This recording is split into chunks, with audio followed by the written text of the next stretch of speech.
buckle up. Because it's going to be a long ride. It's going to be a wild ride. Nobody cares, but we're going to tell you anyways. This is Popcorn Chats. Oh my god. And we're back, ladies. I think it's your turn. What's up, everyone? Welcome back to Popcorn Chats. I'm Katie. And I'm MICHAE. Wow. I'm trying to still eat because you are so in a rush now. And I'm trying to fucking eat my dinner. Do you want to wait? I had to cook. Do you want to wait? No, go ahead and take it away while I finish my bites. Okay, this week we are talking about the long-anticipated Timothée Chalamet and Zendaya and Jason Mamoa film, Dune. And Oscar Isaac. Sure. We were very excited for this movie experience. We watched it on HBO just moments ago. We finished. We are ready to get started here talking about it. However, we are confused. Just a disclaimer. I would say I picked up on like the bare minimum of like what you needed to kind of be aware of in this film. Well, and Katie and I both have not seen the like 1980 film, and we also both have not read the book. So we don't have any of that outside knowledge. And honestly, I didn't know a damn thing going into it. So yeah, and I would say like the majority of audience people, like viewers, haven't seen the old version or aren't really aware of what's going on anyways. So I don't think we're like completely out of the loop. And I don't know. We can still very much appreciate the visuals, the audio, even though it was inconsistent, the performances that were delivered. But yeah, it's clearly going to be a franchise, a trilogy probably. it is. And we just need more info. Period. But first of all, check in. How are you? Are you mad at me? How are you? No, I'm not mad at you.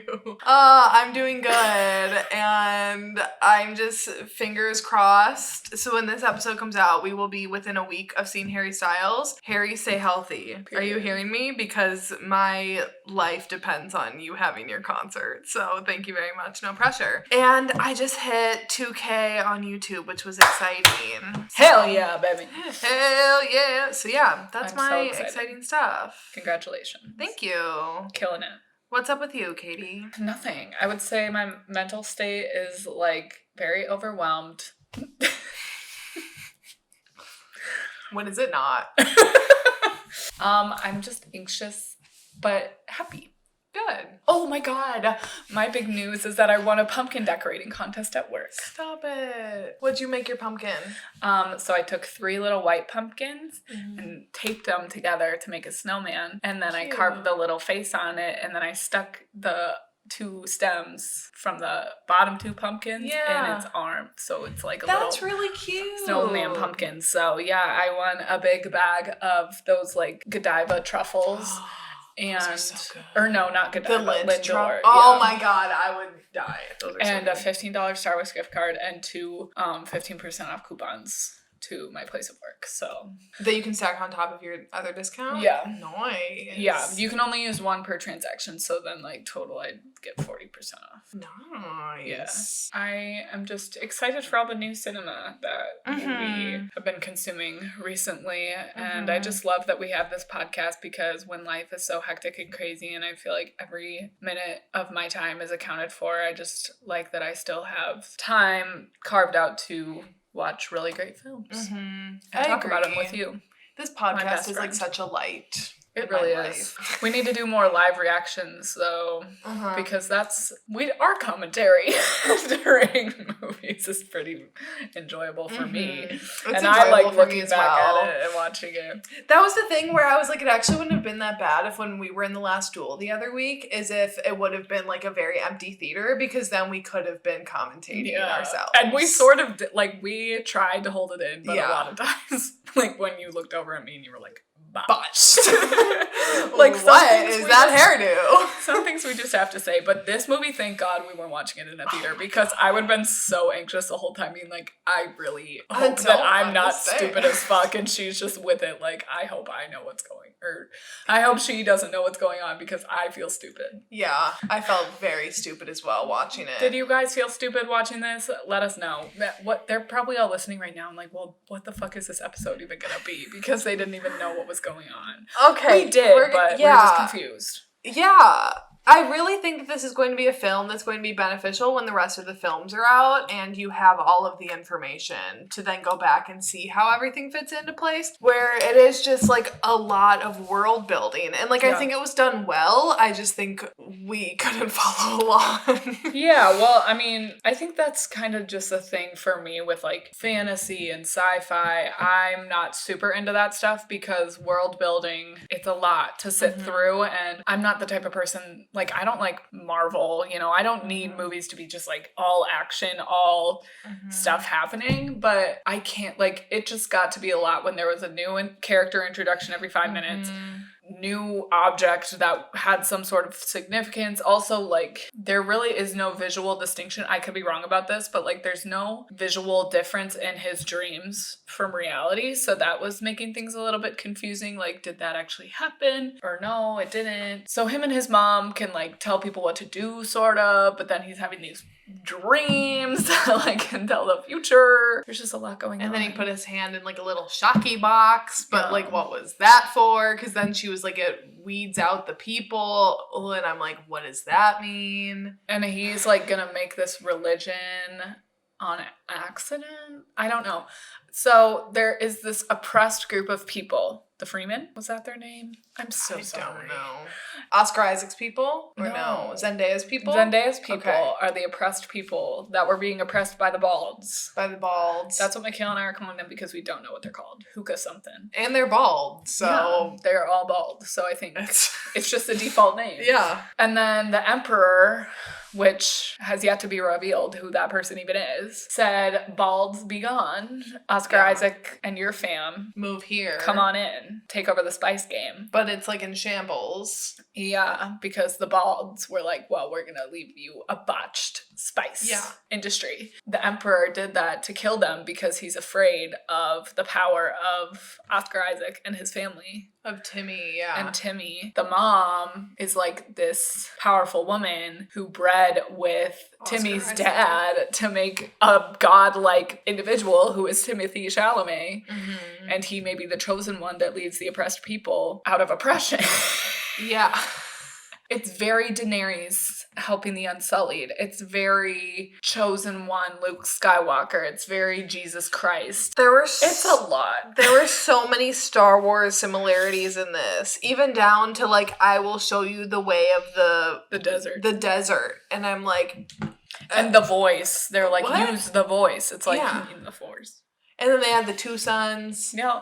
We're in the desert. There's a lot of similarities. And I get it that, like, both very high fantasy worlds, but I don't know. That's just interesting to note. I feel like I'm fairly decent at following along with fantasy world building because I do read quite a bit of fantasy. However, I do read a lot of young adult fantasy and a lot of, like, new adult fantasy. I can't wrap my brain around, like, high fantasy, which is what Dune is. Like, that's just not enjoyable for me. I don't want to sit there and be confused and frustrated with whatever I'm reading. And I do think that a lot of the times I have people that are reading similar books that then I'm like, hey, do you get this? And like, we answer each other's questions. Where with this, it's just like, you either get it or you don't as you're watching it. I get being confused when you're thrust into a completely new world, but I think for us to be confused right up until the very end is a little annoying. Yeah. Like, I wanted some things to start coming together. Yeah. Around like the hour mark. And it was just still like, here's a new person, here's a new knife, here's this new assassination. Like, what the fuck? Visually though, this was incredible. Stunning. I am just blown away. How did they make this movie? That is like the number one question that I'm coming away with. It's just, I am in awe. And I want to go see it in IMAX. Yeah. I want to see it again mainly just to like try to understand it more and pick up on things that... Also, the sound was very inconsistent for us. We were turning it up, turning it down, turning it up, turning it down, and then we tried to turn on the subtitles and the font. We always have issues with subtitles. They really don't like us. They said no, they made the subtitles itty bitty. Yeah. Couldn't see. We're like, two blind bitches over here. We can't see that far away. No. So it's like 0.8 font on the TV. We were just set up for failure. We were. Because From I the thought, jump. like, turning that on, it would help with, like, connecting the names to, like, visually see that, because I'm more of, like, a visual person. Yeah. But then it's like, I can't read for shit what that says, and then I can't hear you because you talk so softly. They all whisper. So quietly. But then the score is like... Oh my God. Yeah, that was obnoxious. The score was insane in this movie. Like, that's a score that I will turn on Spotify and just listen to as I'm going about my day. That's a good workout score. It would be. Honestly. It was very, very good. I could run to that shit. And I mean, Hans Zimmer, we're not surprised that it's a rock amazing, star. So we love it. So do you have a standout star? I feel like it has to be Timmy, because he like really, he's the heart of the film, but he also is like the protagonist. Like, he's the one that you need to get behind and follow. And I felt at times just as confused as he was. And I thought that he did a great job, because I haven't seen him. I guess in Call Me By Your Name, he's like the star of that. Mm-hmm. But I don't know. That's not like the same level of performance as this is. It's like a different kind of performance. And I bought him in this. And I thought he, like, for him being, no offense, but for him being like a very scrawny, like, kind of dude, I bought him being in this like very high fantasy world and like being a soldier at times, like hand-to-hand combat. Yeah. Like, I believed it. Yeah, I think he's like a very different kind of hero, you know, even though that we were drawing a lot of similarities to like Star Wars, Game of Thrones, and other like fantasy sci-fi worlds. With this, like, this character, Paul, is very distinct, and like this family and these characters are very unlike other family units. We were both surprised that the dad was like a nice person that was like not putting pressure on his son to lead these people. He's like, you do what makes you happy. It's like, okay. Well, when are you dying? Because you're clearly not making it to the end of this. Yeah, and it was more like the mom is the harsh figure that's kind of like pushing him and has ulterior motives. We can get into the fucking mom. But Paul and Timmy, I just think he did do a good job, in his involvement in this series is definitely going to make him more like versatile, break him out of the indie box and get him more into like mainstream box office type stuff. So we have a male Jennifer Lawrence on our hands. Wow. Big claim. I mean, I think that's probably what he's trying to do. He's like a big star of our time. Yeah. I would say he's about to be Willy Wonka in a fucking what the fuck origin story. I don't need that. Yeah. Nor do I want it. And he's in French Dispatch, new Wes Anderson film. Yeah, so it's interesting to see him maintaining then like the indie films with the like big box office ones, because that's what Jennifer Lawrence did for many years. Same with Shailene Woodley, so we've seen it done before, folks. I just want to shout out, I mean, obviously I love Timmy, and he was so fucking fine in this movie. In every shot, he just looked fucking amazing, and I love him, and I would die for him, and I would join a religion if he started one. Yikes. But like if Adam Driver had a religion, you know, I'd be doing the same shit. You'd be a fucking disciple. You'd be his Mary Magdalene. I'd backstab anyone I needed to be his number one disciple. But yeah, I want to shout out Jason Mamoa, because again, looking fine as hell, but also we knew he was gonna die. Not just because Timmy had a dream prophesizing it, but it just was too good to be true. As soon as they hugged, I was like, he's dead. Because anyone that the hero cares about has to die. Yeah. Or has to be in some sort of peril. So we knew that Jason was not making it. But fucking shout out to Jason Mamoa. Because, sir, I really can't focus when you're on screen. Like, it's an actual problem. You could be projecting like a communist manifesto on screen, and I would just be sitting there like, yeah, Jason, you go, Jason. Like, I'm so blinded by my attraction to him. Naked face Jason is another level. It hits different. I could vibe with that, I think. Jason, I don't care, beard, no beard. Whatever, as long as you're not a baldy, because I don't know about you, like, your hair is just an asset, my friend. And he even blessed us with a billowy shirt moment for you. I love the billowy shirts. Billowy shirt, long hair. That was my moment. I never thought that Timothée Chalamet was cute. And then that moment in Little Women when he's on the hill projecting his love and he has the billowy shirt. Oh my God, that was the moment it changed for me. I really just need a billowy shirt. Yeah. And some long hair. It's flowing in the wind. Yeah, I don't think I can properly convey how, like, I genuinely can't pay attention when he's on the screen because I'm so overwhelmed. That's fucking funny. Yeah. Let's talk about the mother from, Okay. or well, first let's talk about Oscar Isaac. Again, we're talking about making Star Wars references. You have Oscar Isaac in it too. Like, you're trying to do something here. Oscar Isaac, we knew he was going to die as well. So I kind of knew that the mom was going to have to take on like a larger role here. And I do think that she's going to be one of the big power players in the next movies going forward. I feel like her and her coven of people, they're up to some sneaky shit. And here's the thing, she made me uneasy a few different times. But when it's towards the end of the film, they crash in the desert and her and Timmy are in their like regular clothes and they pop out and they have these packs and they're like, okay, we gotta change into like our desert suits. She gives him a very odd look when he takes his shirt off. Yeah. And then she turns around and it still stays on her face and she gives like an even weirder look. And I don't know what we were supposed to get from that, and I don't know if I want to know. I'm like, are we getting some incestuous vibes here? Because I wouldn't put it past the writers, because that like seems to be a thing for men writing fantasy. Like fucking George R.R. Martin has two main characters fucking each other that are brother and sister. So like, I don't know. I feel like incest men are like, let's throw it in my fantasy book. Right. So it wouldn't surprise me. Sorry. But the mom's up to something sus. I don't trust her, but I also really like her.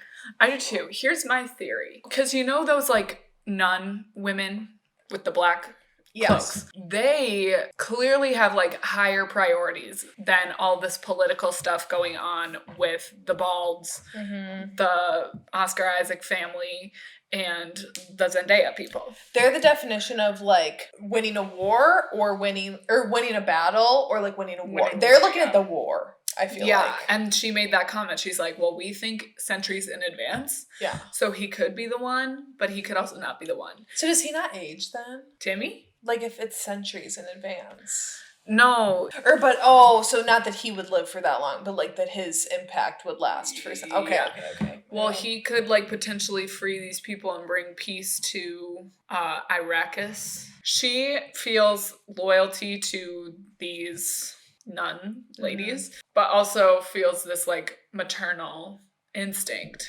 And when Oscar Isaac is like, will you protect Paul? And she's like, with my life. And he's like, I'm asking you as like person under these nuns. Like, so it's very clear that she has those priorities, and that's like the universe, the world, but then it's also like she loves her son. And the question is that love a motherly love or more? Let's hope it's just motherly love and we are picking up on something else. I hope we're wrong. I hope I'm wrong too. But that just seemed very odd. She also gave Zendaya a weird look when her and Timmy were talking. Do you remember that? Then they turned around and started walking and she again gave them like a weird look. Yeah. I don't know. And also she never answered Oscar Isaac when he said, would you protect him? She was like, with my life. And then he said, but as whatever. And she never answered. Yeah. So I think the answer is no. I don't know what's going to happen with the mom, but I did appreciate the mother-son journey, the different kind of dynamics, like the loving relationship that all the men in this had, and then kind of the cold relationship that Timmy had with his mom. Yeah. It was still a very loving relationship, and he's still very protective of his mom. Yeah. And like loving with his mom. But I don't know. That's just what I mean by this is a different hero. Like all the men running towards each other and hugging, and like Timmy hugging that general guy, and they're just all very affectionate with each other. And I feel like in the future, I hope men are like this. Let your emotions free. Love each other. Let it ring. Ooh. Also, women's supremacy, because they said you were supposed to have a girl. Why'd you have a boy? Yeah. So if the mom's pregnant again too, how is that coming into play? Like, is that either going to be another player in the future movies for like power? Like, what if then they're like, Paul isn't the one and then we need to dispose of him and like this is the new one? Like, how's that deal gonna go? And also, can they use their mind thing on each other? Yeah, because remember at the very beginning, she was like, tell me to give you the water. Oh yeah, he did. So there might be a moment when he's able to surpass his mom. I think she wants him to reach his full potential because she's very like hard on him with his pitch and the voice and everything. I really don't know what those weird looks were coming from her at the end. I think it's no doubt that she wants him to reach his full potential and succeed, but I also think that at the same time, it's making her nervous that if he's not the one, that then he could become, like, more powerful than she is, and then there's almost no way for her to stop him. And I think she also feels the need to, like, please these women in the black cloaks. Yeah. I think she's a little bit afraid of them. The wardrobe in this, Stunning. snatched. Yeah. It was Oscar amazing. Isaac's beard was snatched. Oh my His beard was God. snatched. It was. Again, Oscar, you put so many fine you put so many fine men into one single movie. For real. So thank you. Yeah. Because also that guy at the beginning with the scroll. Yes. Do you remember him? Oh my God. That's another Stunning. standout. That was probably the most beautiful human I've ever seen in my entire life. His face was like so symmetrical. Yeah. And I'm sad that he was only in like 2.5 minutes. Yeah. Because holy shit. Mm-hmm. Stunning. Yeah. And I do think that I'm going to like these movies as they keep going because they do remind me of Star Wars. Nothing is ever going to pass Star Wars in my book, but I do think that it could be very similar worlds and like feelings and politics and all the things that I love in Star Wars, except I don't know if they're planning on casting Adam Driver, but I mean, if you want to, go for it. Can you imagine if Adam Driver and Timothy Chalamet ever made a movie? That would be our dream movie. It's got to come at some time if they both keep moving in You the would direction think that they're so. going. I feel like They Adam could play Driver. brothers easily. Yeah. If him and Channing Tatum can play brothers, then him and Timothy Chalamet can play brothers. And you know what I find so ironic? So I think Logan Lucky was ahead of its time with that. Because I remember when that came out, everyone was like, oh my God, you're seriously like trying to believe that Adam Driver and Channing Tatum could be brothers? Because everyone was like, Channing Tatum's so hot and like Adam Driver's so ugly. I really feel like if that movie was made now, the conversation would be completely flipped. Channing Tatum is not cute anymore. No, and I think people would be like, how the fuck are we supposed to believe that Channing Tatum is Adam Driver's brother? I really do. I stand behind that. Okay. Welcome to my tape. Oh my God. Like with Star Wars too, I do often feel very confused. I mean, I'm able to follow along, but I have a hard time following politics in America. And then when you take it to like the world politics, that's even harder. But then when you take it to the universe and multiple worlds, it's a lot. And I'm having a hard time keeping up. Also, the villain in this, what's his deal? Fatty who flies. Where is he from? Why is he so... I mean, I get that he's angry, but like at the beginning when he's introduced, he's in the steam room. Why is he in there? Why does he need to be doing all these therapies? Because then when we see him again, he's in this black goo. You did not call him Fatty Fly. He can't walk? I don't find him very intimidating. I find him nasty. I do agree. He is a bald... I also want to know how the fuck he got to the ceiling.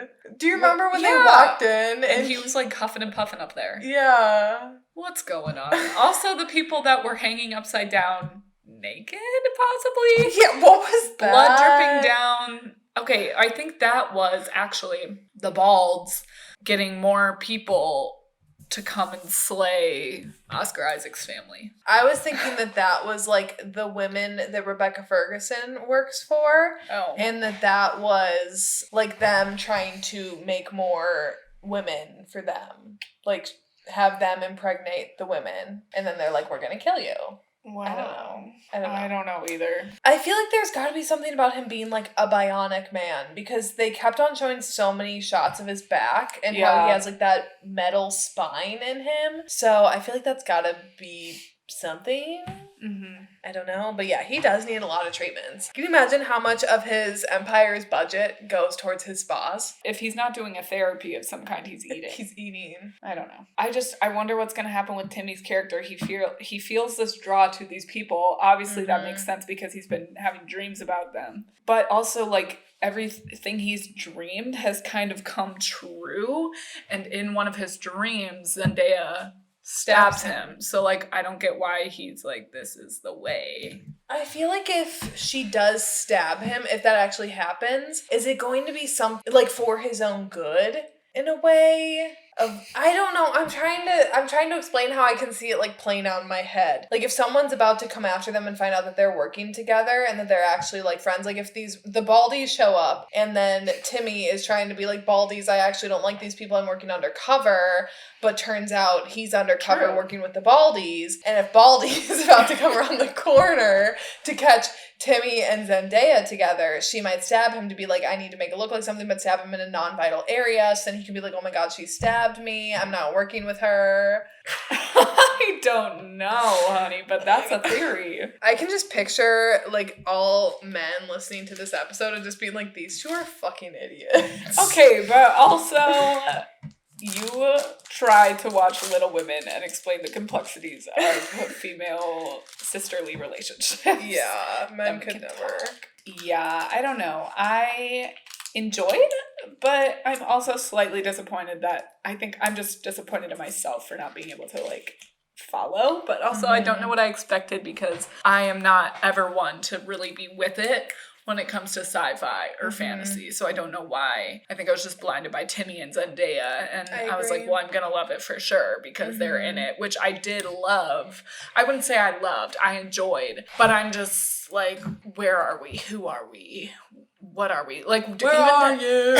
Even during the battles, I was like, who's fighting who and what for? The worm was cool. The worm, I like bitch. the worm. We didn't even talk about the worm. You know what that reminded me of? Remember that worm from that one SpongeBob episode? Yes. That shit used to scare me for some reason. Yes. Because in ACOTAR, one of my favorite book series, in the first book, she has to do these trials and she has to fight the like Mitter Garden worm. And it's this giant ass worm that it looked like the one kind of in the movie here. It doesn't have any eyes, but it works off its sense of smell and it's just like a giant ass mouth. Yeah. It just like comes at and her. It can like hear stuff. Yeah. With those teeth. Ugh. Yeah. Also, I thought that one Freeman lady who was helping, I thought she was going to be like through all the movies. Okay, so you know what? I think she might be. You know how they saw at the very end that person riding a worm? Yeah. Who's to say she didn't like go down with the worm, but she's actually riding the worm and she's not dead? Oh, yeah, maybe. I don't know, but I like that little shot at the end with the person riding the worm because it's like we're about to harness the power of the desert and there is a way to live in this very like treacherous environment. Agreed. And these people are like a really exceptional group of people who have lived through oppression and in this like inhabitable planet for centuries.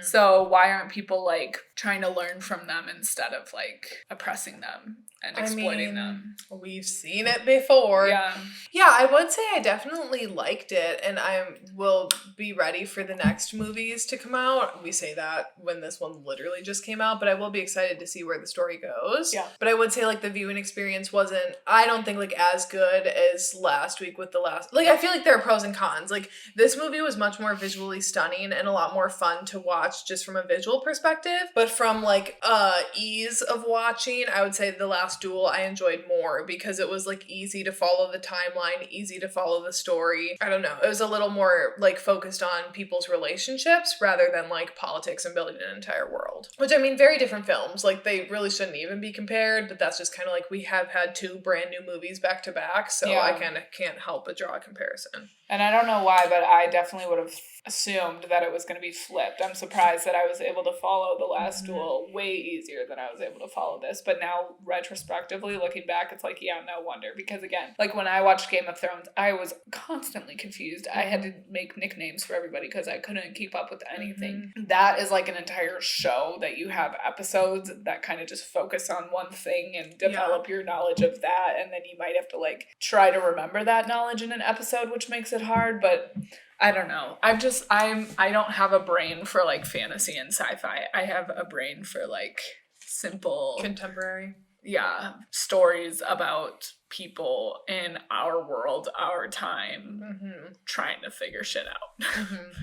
That's just going on in the world. When you bring like universe into it and the possibility, and what fucking year is it? 190, what did it say? 1019-1. Because my dumbass saw that and I was like, how do you say that? 1019-1? Here's 1019-1. Oh, I'm so dumb. That's very far off in advance. And I agree. I can't imagine trying to adapt a fantasy book like this to a movie. I think like Shadow and Bone, for instance, that show that was created on Netflix that was based off Shadow and Bone and Six of Crows. So they have 5 books to kind of go off of and to adapt, but they had a TV series. So they had a lot of time to spend, building this world and kind of making an introduction and making it make sense. Where when you're trying to, no wonder it was 2.5 hours. Like when you're trying to cram a high fantasy world into a short amount of time, I can't imagine trying to write that script. No, thank you.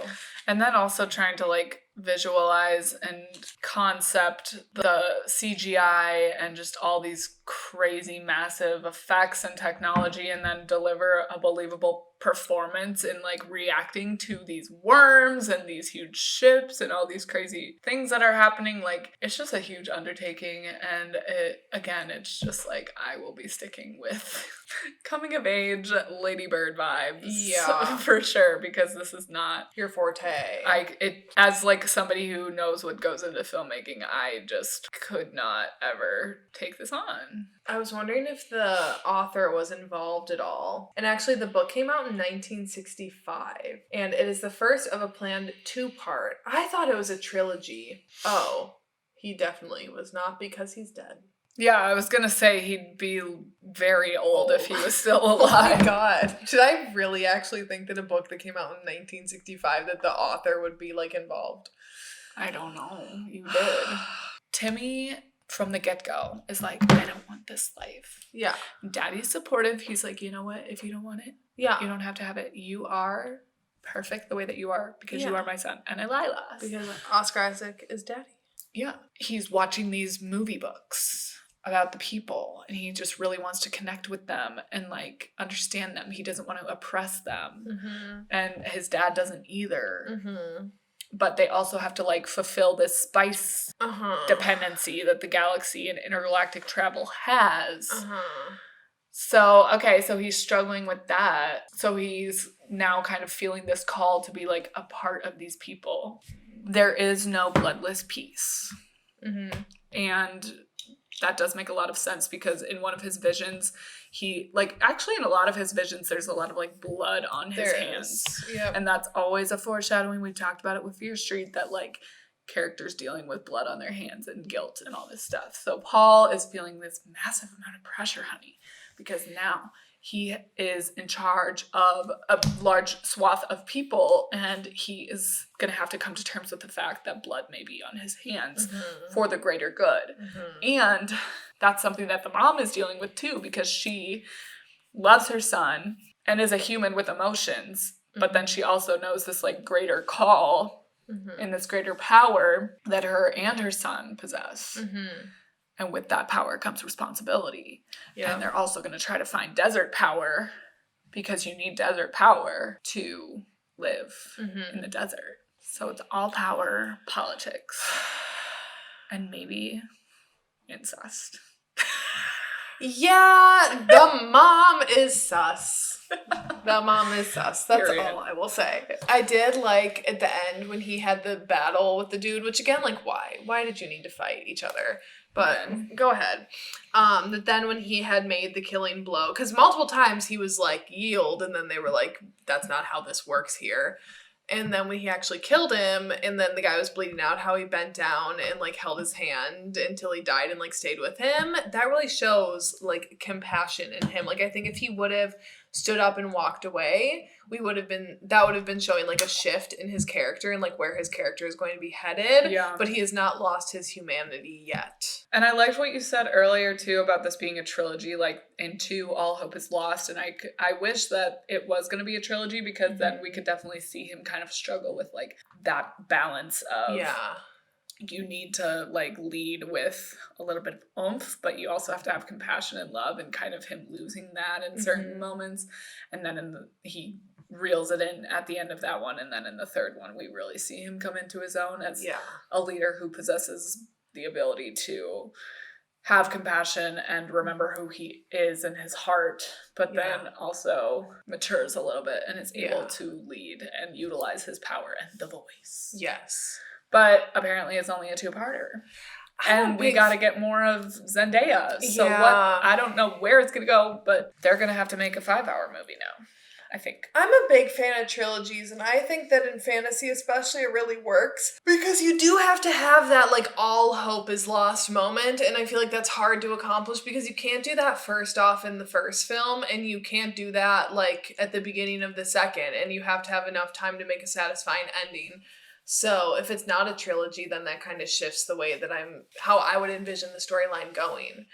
Yeah. And I think the second movies in trilogies are often the strongest. Or like the second books. You really like the second movies and things? Yeah. Yeah. I guess in trilogies, yeah. I'm not saying in movies overall, because I do think like the first movies and a lot of things are great. But if I'm thinking like, granted, so Hunger Games was originally 3 books. I mean, 4 movies. But Catching Fire is without a doubt the best book, the best movie. Period.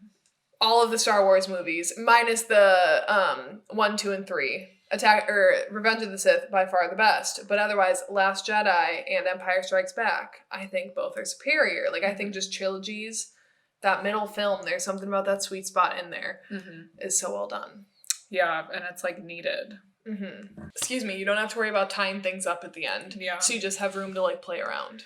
Yeah. Integral to how the story wraps up, basically, and how these characters come into their own. But yeah, we'll see. That'd be embarrassing as fuck if they don't make a second one. Because then we're left with this movie that's just like, okay, well... I will never go back and watch it again if it doesn't get a second one. I would think it will. Yeah, well, people are saying that it needs to make a lot more money if they're gonna invest in making a new one, because it's gonna be so much. If you spend $165 million, you need a lot more money. You gotta get a lot more money. Yeah, I feel like they've kind of done all that they can with it in terms of like star power, marketing, press tours. Like they kind of did the whole shebang with that. Yeah, I think really been having it for free on HBO is like where they're shooting themselves in the foot. Yeah, I mean, you do have to have the no ads plan, but if you're like me and have parents who have a TV subscription and it's included in there, who wouldn't use that? Yeah. What is that? It's from my sock. Oh, I thought it was a hairball, and I was like, what the actual fuck are you doing playing with a hairball? Sorry. No, it's okay. There are just a lot of hairballs around here because I shed a lot. Oh. You know what I was thinking? I'm like, I could literally never commit a crime because I would leave like 100 hair samples in one area. Yeah. That's probably why there are less women criminals, because we're just the baldies can get away with it easily. Yeah, true.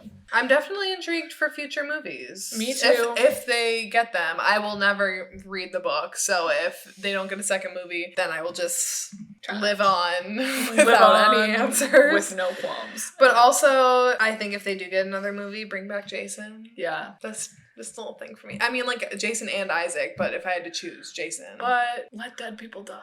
Let dead people die, but, like, if you're Jason Mamoa, I feel like you're exempt because I just want to see you. I mean, we saw him laying on the ground with his eyes open like a dead man. Okay. I'd be a little pissed if they brought him back. I would not, because I don't care about the storyline as much as I care about seeing his fine ass on the screen. Okay. So, it's my opinion! That's fine. You are entitled to your opinion. Next week, we will be covering Finally After We Fell. Thank God I'm ready for that shit. Some mindless... easy drama. Shit to watch. I'm actually really excited to watch that. I need that right now. It's not you can't stream it anywhere, but we can rent it. So that's just what we're gonna have to do, which honestly, I'm really looking forward to. Yes. Anyways, y'all, After We Fell next week. And then after that, we have Spencer. Alrighty, y'all. Girlies, stay safe, stay well. Oh, I forgot we used to say that all the time. And we Lilas. Lilas. Yeah, Timmy. Yeah, Jason.